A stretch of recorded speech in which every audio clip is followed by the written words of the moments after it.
Picture this. Ukraine, 2023. A Ka-52 crew is flying a combat mission at near treetop level, the kind of altitude where one mistake ends everything. The ground rushes past at 250 kilometers per hour. At this height, there is no margin, no room for hesitation. One small error, and the aircraft becomes wreckage before the crew has time to register what went wrong. Then, an enemy munition connects with the tail boom. Direct hit. The rear section tears apart almost completely. The sound inside the cockpit is not an explosion. It is a concussive wave that moves through the airframe like a shock wave through water. For a fraction of a second, the crew doesn't know if they're still flying or already falling. On any other helicopter in the world, that's the end of the story. The tail rotor is not optional equipment.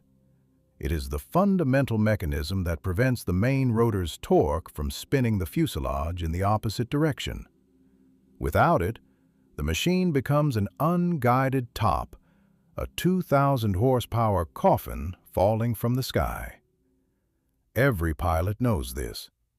If you lose your tail rotor, you do not fly home. But the pilot didn't eject. He leveled the aircraft. Through experience and muscle memory built across hundreds of flight hours, he imposed his will on a machine that had every physical reason to stop cooperating. The weapons officer reported their status. Both engines running, altitude holding. And two men inside an armored cockpit made a decision. Fly back to base. No tail, two engines, maximum willpower. Did they make it? We'll come back to that. First, I want to tell you the story of how a helicopter was built that could survive that moment. Because this machine didn't happen by accident. It was born out of desperation, institutional failure, and one engineer who refused to quit. To understand where the Ka-52 came from, you need to go back to one of the darkest moments in modern aviation history. Not the Cold War arms race, not Chernobyl. The collapse of the Soviet Union, December 1991. Defense funding collapsed at a speed the institutions had no mechanism to absorb. Factories that had operated for 40 years found themselves without orders. Engineers who had spent careers building some of the most sophisticated military technology in history were leaving for any industry that could actually pay them. Entire programs were quietly canceled, their blueprints filed in government archives, never to be opened again. It was into this environment that Sergei Viktorovich Mikheyev, chief designer at the Kamov Helicopter Bureau, refused to disappear. Mikheyev had already been developing a concept unlike anything that existed in any air force at the time. Not just another attack helicopter, but an airborne command post. A machine with the most powerful optical, electronic, and radar systems of its era. One that could conduct deep reconnaissance, locate and classify targets in real time, transmit coordinates to other aircraft and ground units, and coordinate an entire multi-element strike operation simultaneously. A helicopter that sees everything, and from which nothing can hide. The concept was extraordinary. The timing was catastrophic. There was no money to build a new aircraft from scratch. So Mikheyev made a decision that would later prove to be an act of engineering genius. He didn't wait for better conditions. He worked with what already existed. The new reconnaissance and targeting complex would not be built into a separate airframe. It would be integrated into an already proven combat platform, the Ka-50 Black Shark. The result would be something even better than the original concept, a machine that could find targets and destroy them independently, in the same mission, without ever passing data to a second aircraft that might not be in position to act in time. Find the target, kill the target, return. One decision, two capabilities, zero additional budget. But there was a catch. No single pilot could manage all of it. Flying a combat helicopter at low altitude in a contested environment is already one of the most cognitively demanding tasks a human being can perform. Add full management of a reconnaissance and targeting suite on top of that, and you have not a difficult task, you have an impossible one. The solution was obvious. Add a second crew member, a dedicated weapons and systems officer who would take control of the sensors, targeting, and weapons, freeing the pilot to focus entirely on keeping the aircraft alive. What was not obvious was how to seat them. On virtually every twin-seat attack helicopter in the world, the Apache, the Mangusta, the Z-10, the second crew member sits behind the pilot, physically isolated, communicating entirely through headset. The tandem arrangement is conventional because it minimizes frontal cross-section. Kamov's engineers rejected it entirely. Their reasoning was tactical. In a tandem cockpit, both crew members cannot see the same sky simultaneously. In a rapidly evolving combat situation where the threat picture can change completely in seconds, where the right decision depends on both crew members processing the same information at the same moment, that isolation is a liability. Instead, they placed both crew members side by side in a single wide cockpit. Both see the same terrain, the same threat picture in real time without delay. Any tactical decision can be made in seconds rather than relayed to someone behind you who cannot directly confirm what you are seeing. In combat, that difference is not measured in time. It is measured in lives. The two-seat Ka-52 project was born. In 1994, Mikheyev's team presented their first proposal to the State Evaluation Commission. The concept was solid. The logic was compelling. The commission studied the drawings and delivered their verdict. Rejected. The problem was fundamental. The new wide cockpit degraded the aerodynamic profile of the aircraft and, more critically, dramatically increased its radar cross-section. In a combat environment saturated with surface-to-air missiles, a more radar-visible helicopter is not a less capable helicopter. It is a dead one. Another design team might have walked away. Mikheyev's engineers treated the rejection as a technical specification. They went back to the drawing board. Every curve of the fuselage was recalculated. Every panel angle was re-examined for radar reflection characteristics. Every millimeter of canopy glazing was reconsidered for aerodynamic efficiency and radar signature simultaneously. The final design retained approximately 85% of the original Ka-50 airframe, but the forward fuselage was rebuilt from scratch. The new two-seat cockpit featured a dramatically more streamlined canopy, angled panels that scattered radar returns rather than reflecting them back, combined with an aerodynamic profile that preserved flight performance to an acceptable level. In late 1996, the redesigned aircraft was unveiled to journalists for the first time. It had been repainted in aggressive matte black. On the fuselage, in large letters, was a single word: Alligator. That was the moment the Ka-52 got its name. The journalists who saw it understood immediately. This was not an incremental upgrade. This was something new. In 1997, the Alligator flew for the first time. But first flight was just the beginning of a decade-long struggle. The original Ka-50 power plant was no longer sufficient. The heavier airframe, additional crew member, and expanded avionics made the aircraft too heavy for the engines to handle across the full operational envelope. A new power plant was required. And while propulsion engineers worked on that, aerodynamicists continued refining the fuselage, avionics teams evaluated competing radar systems, and test pilots were discovering edge cases in the flight envelope that required structural or software solutions. All of this simultaneously under chronic underfunding, every budget allocation fought for through bureaucratic channels in constant reorganization throughout the 1990s and early 2000s. This process took 10 years. 10 years during which the aircraft was gradually taught to do things that seemed impossible for a machine of its mass and complexity. The most famous is the funnel maneuver. The helicopter flies sideways in a wide banked circle around a fixed ground target, maintaining a continuous weapons lock throughout the rotation. The Ka-52 performs the funnel in both nose-forward and tail-forward configurations, making it extraordinarily difficult to engage from the ground while simultaneously holding a firing solution on the target below. You've seen this maneuver in Hollywood films, performed by Apache helicopters.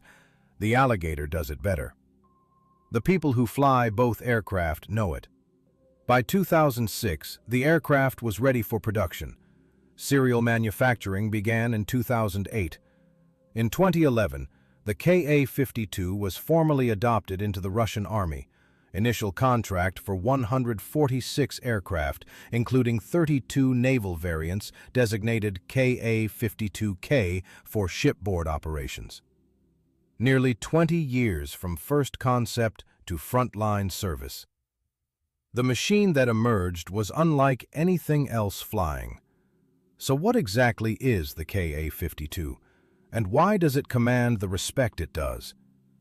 Start with what every observer notices immediately. There is no tail rotor.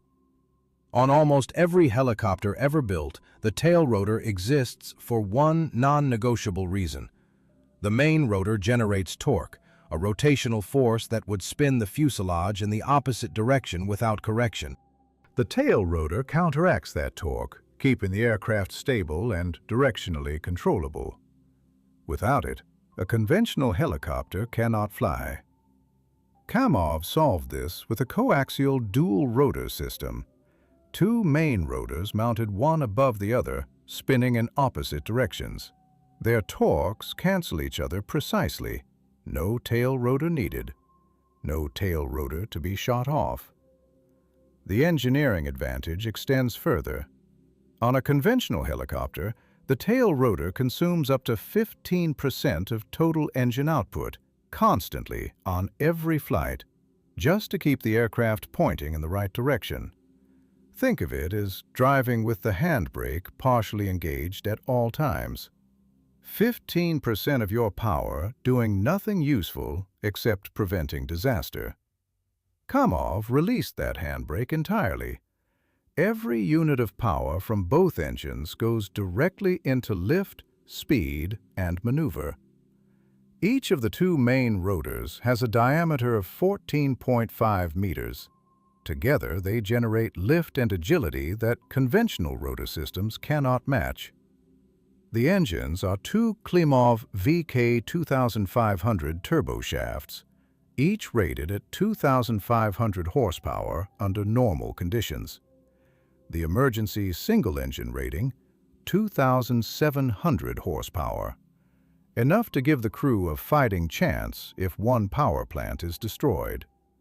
The two engines are deliberately mounted on opposite sides of the aircraft with separate fuel lines and control systems, so a single hit cannot simultaneously destroy both. Maximum takeoff weight, 10,400 kilograms. Maximum speed, 300 kilometers per hour. Service ceiling, 5,500 meters. Rate of climb, 16 meters per second. Range on internal fuel, 460 kilometers.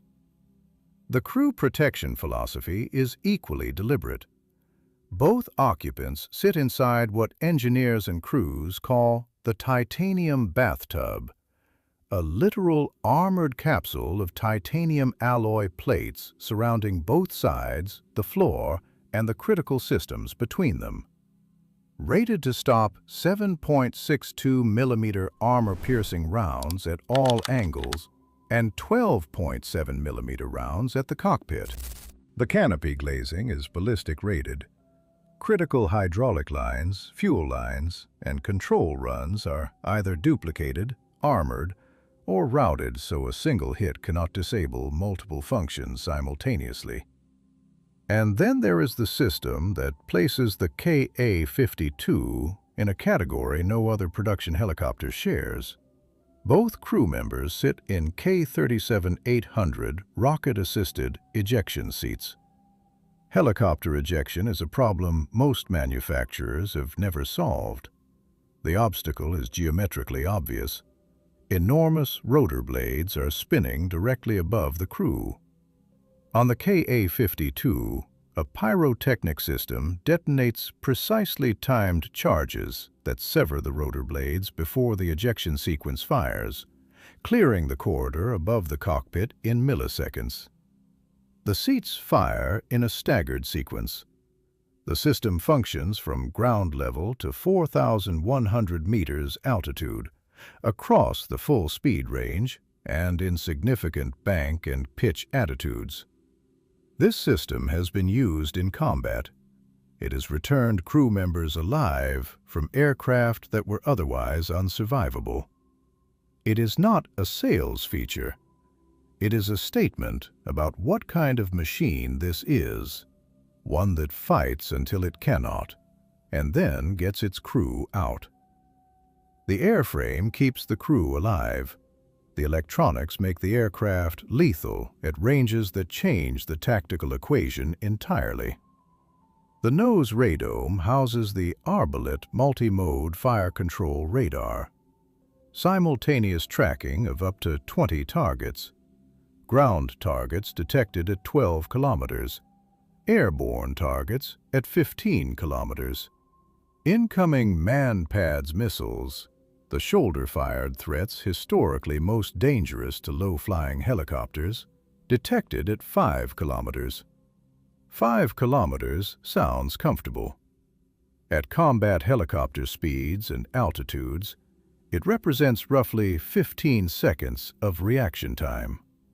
15 seconds to identify the launch, determine the threat vector, select a response, and execute it before the missile arrives.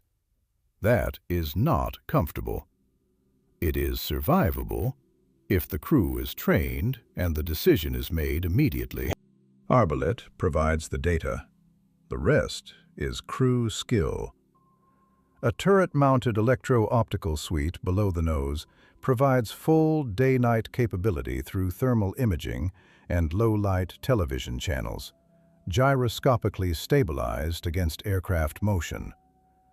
Both crew members wear helmet-mounted display systems with integrated target designation. Look at a target, and the aircraft's weapons begin tracking it. No cursor slewing, no display interaction. Look and engage. In high workload combat phases, the reduction in cognitive load this represents is not marginal. It is the difference between reacting in time and not. The defensive suite layers threat detection, chaff and flare dispensers, screened engine exhausts for reduced thermal signature, and the L-370 Vitebsk Integrated Electronic Warfare Complex, which detects radar and laser illumination, identifies missile launches, and actively degrades the guidance of incoming threats.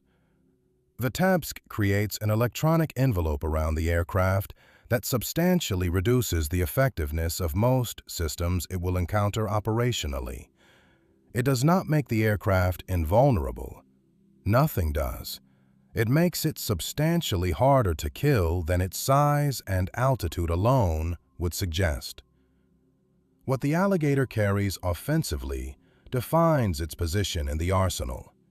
6 hardpoints, 2,000 kilograms of ordnance, a 30mm 2A42 autocannon with 460 rounds, mixed armor-piercing and high-explosive, selectable in flight, trainable in 2 axes, providing surface engagement capability independent of precise aircraft pointing.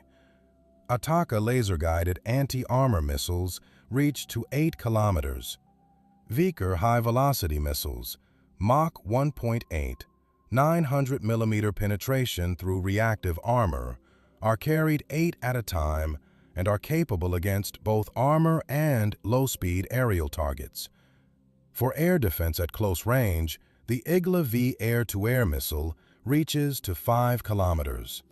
The strategic weapon is the Hermes missile system, up to 16 rounds per aircraft, each capable of destroying armored targets at 15 kilometers.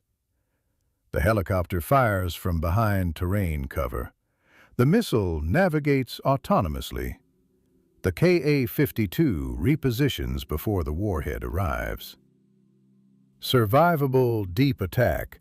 From a rotary platform with munitions a single aircraft can carry in volume. Against armored formations inside its engagement envelope, no realistic protection exists. In 2020, the Ka-52M flew for the first time. Initial deliveries to operational units were reported in January 2023.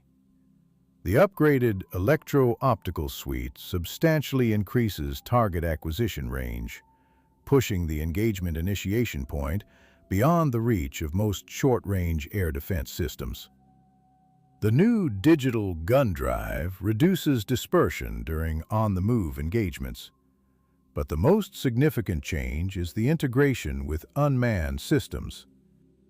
A Ka-52M, operating with reconnaissance drones, extends its sensor reach far beyond what the aircraft's own systems can cover.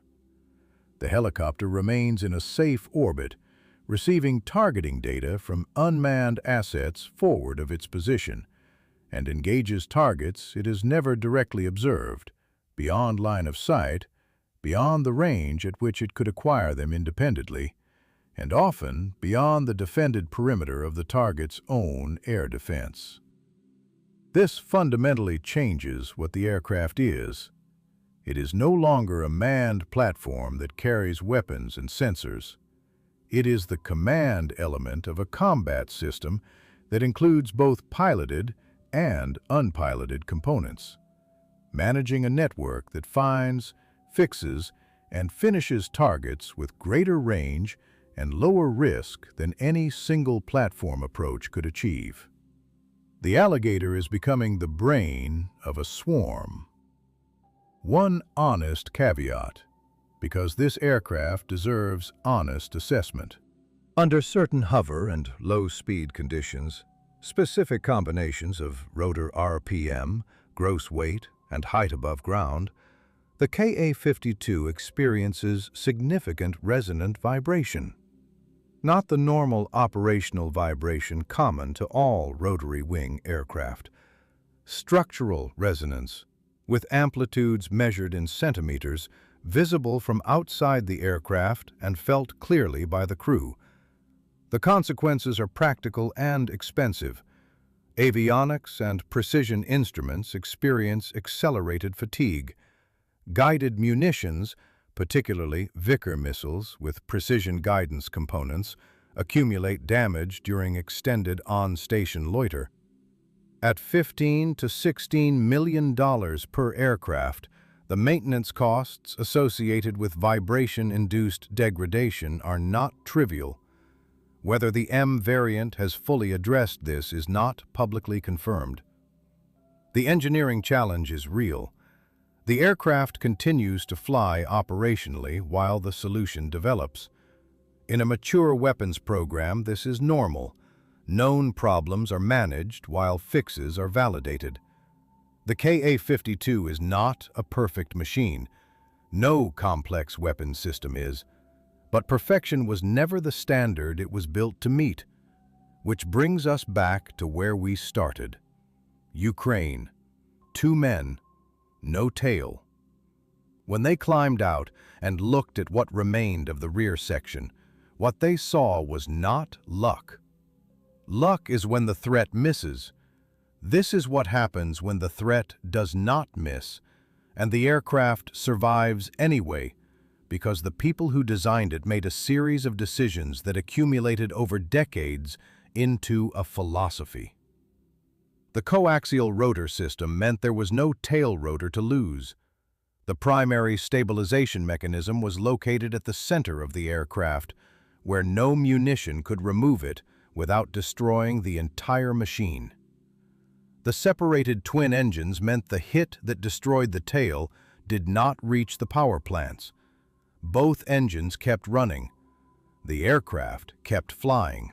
The titanium crew capsule meant the structural trauma transmitted through the airframe did not breach the protected volume where the crew sat. 2 men, still intact. The ejection seats were ready. They were not needed, but they were there. Each of those decisions, taken alone, is a competent engineering choice. Together they form a design philosophy. Build the aircraft so that when everything goes wrong, the crew still has a chance. Not a guarantee, a chance. The chance to exercise skill and judgment, to bring the machine home rather than leave it in enemy territory. Mikhaiev's team built that chance into the aircraft during some of the most economically difficult conditions any engineering program has ever faced. Without consistent funding, without political certainty, without any assurance that the work would ever result in an aircraft that actually flew, they built it anyway.